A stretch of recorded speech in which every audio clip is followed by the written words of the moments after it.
Hey, howdy there, cowpokes, and welcome back to 10 insane details you probably didn't know in Red Dead Redemption 2. Now watch this drive.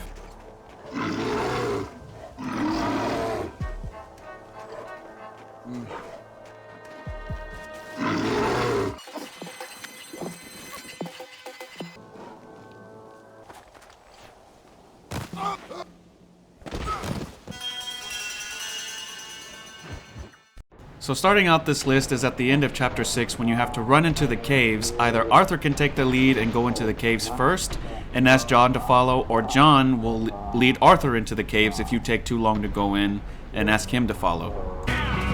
Let's go, Joe! We need to get out of here! They're running into the cave! Chase them now! Go! After them!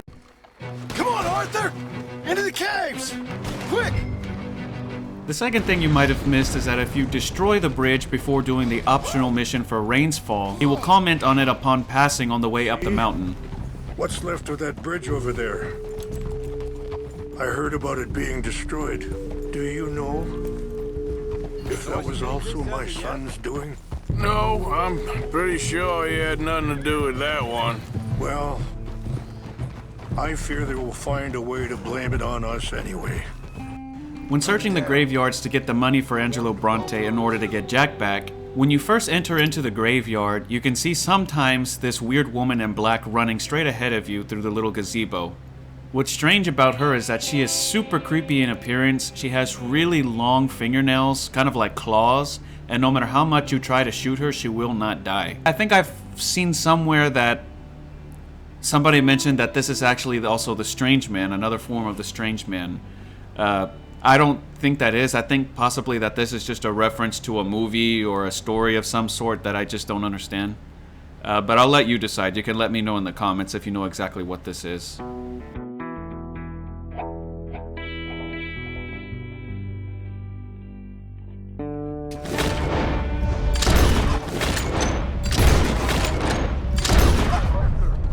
are we gonna get Jack back now? This next detail will probably go over a lot of players' heads, but when confronting Mr. Roble about his debt he owes Mr. Strauss, he'll block a small drawer in order to keep you from investigating it or to see what's inside of it. There are two ways you can actually move him out of the way from doing this. You can aim a gun at him, or you can simply press on the prompt that the game gives you to push him out of the way. What you got behind there? Co? Przepraszam, nie rozumiem. Move aside.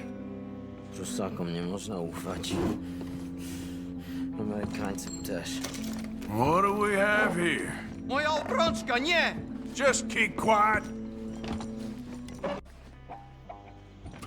Nie strzelaj, weź co chcesz! Prusakom nie można ufać. Amerykańcom też. After helping rescue Sean from the bounty hunter, some of the gang superiors will come up to Arthur and thank him for his loyalty and for rescuing Sean. Well done, Arthur. You found the Irish Terrier. Sadly. He's just a younger version of you. Please don't say that to me, Dutch.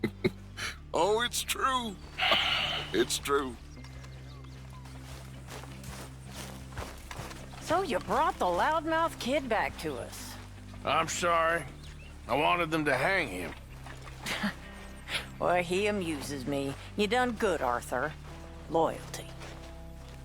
Early on in the game, Dutch may uncharacteristically accuse Arthur of betraying him when the moment comes. And as seen towards the end of the game, this is something that Micah exploits and takes advantage of. I expect you'll betray me in the end, Arthur. You're the type. That's so. You tell me. What is that even supposed to mean?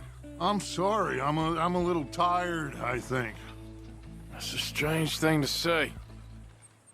Okay, well, let's talk more later. Fine. As many players have already seen, there are numerous times Dutch will mention or give speeches about how much the gang needs money. However, there is one time during Chapter 3 that I've actually never seen before, where he'll give one of these speeches and actually call out Arthur for not bringing in enough money. Personally, this is something, like I've said, that I've never seen before, so I thought I'd share it. As somebody who's put in a lot of hours in the game, but maybe some of you have already seen it before, so let me know in the comments. Has this actually been something that you've seen already, or is this the first time you've seen this specific speech Dutch gives in Chapter 3? All of you! you're getting a bit too attached to that badge now. Get to work. This is fine country. Rich. You okay, old man? Sure. So get to work, all of you. We can do well and fine here for a while. They will not think we came this way. So get to work. We still need money. Lots of money. Get to work. Well said. Especially you, Arthur. Hey, I always do my share. This is one of the missable camp encounters that you can have during Sean's return party.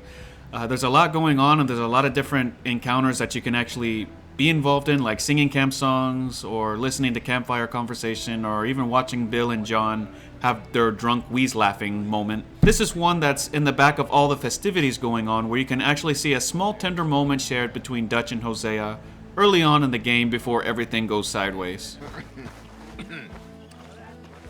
How you keeping, old man? You know. Been better. We have had quite the ride, huh? Oh, yeah. Quite the ride. They ain't strung us yet. No. Maybe they never will. They won't. I'm gonna get us out of this one. We have been stuck before. You remember that mine? Of course. And that nauseating popinjay in that frontier town? Of course.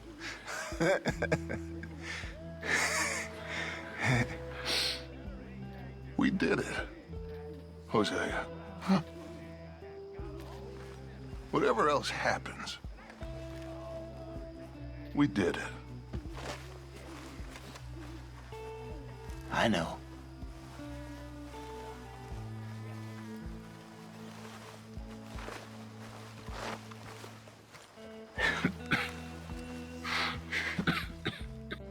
Another thing you might have missed during Sean's return home party is Jack is nowhere to be found during all the festivities and all the encounters and partying going on in the middle of camp. So if you go to the outskirts of camp near where the main ledge is overlooking the Heartland, you can see Jack just aimlessly looking at the moon, almost like if he's caught in a trance. This seems like extremely strange behavior coming from him, but as we can see all throughout the story, Jack is kind of a loner little boy, and he always seems a bit lost, always seems a bit displaced in his head. And I guess this is just Rockstar's way of showing just how really lost he is, being a little boy raised in the middle of a gang and trying to figure out who he is in life. Maybe I'm just looking too deep into it, or maybe Rockstar specifically put this as a small little Easter egg for players to notice if you go outside of the party that's going on in camp, and to see just how troubled he is in his little mind.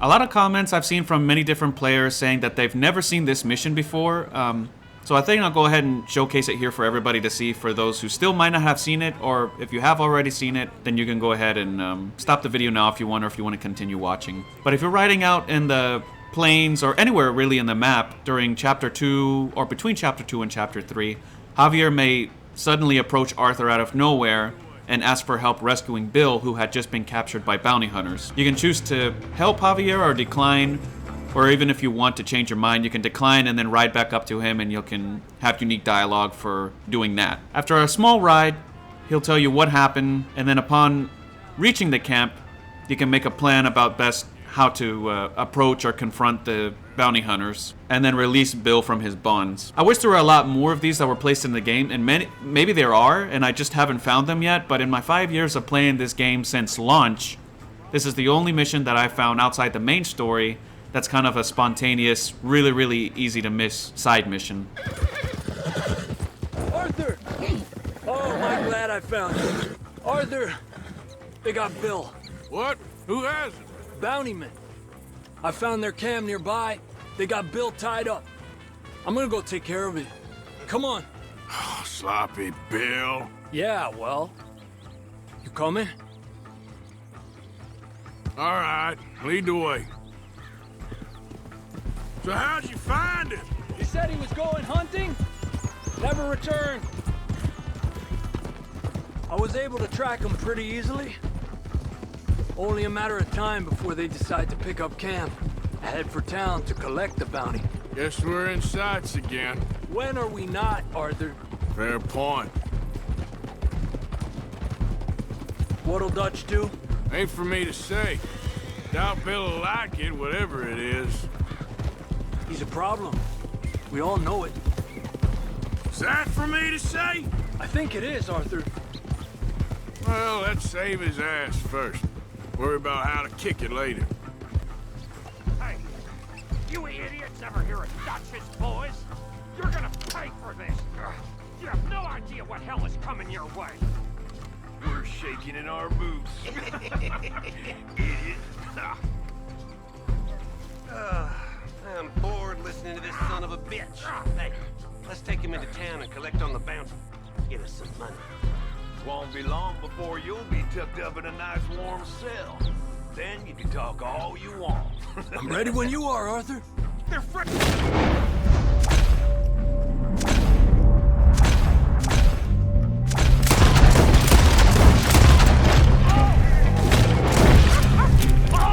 Die slow. Kill them sons of bitches! Yeah! Come on, cut me loose! I'll get the ropes.